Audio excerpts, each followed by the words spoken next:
me give you one more example as I wrap this module up.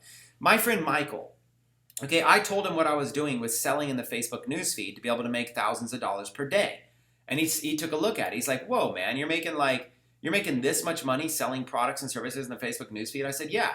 And he says, well, what's your biggest limit? I go, pretty much just money. I mean, if I have a campaign, I have to wait a couple weeks to get paid. So you know what he did?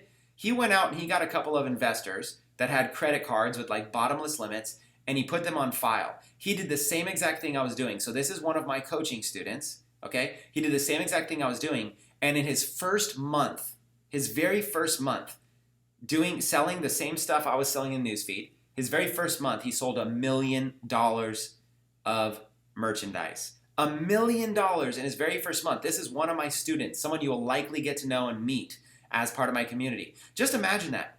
$1 million in sales your first month. How was he able to do that? Simply because he had unlimited financial backing. So it was really all about scaling out the campaigns, finding winners, pausing the losers, and scaling, scaling, scaling. You guys, you might be brand new and you might not understand this, but to get to $8,000 per day or more, you really need to have financial resources in place. He had them. But you know what the downside was?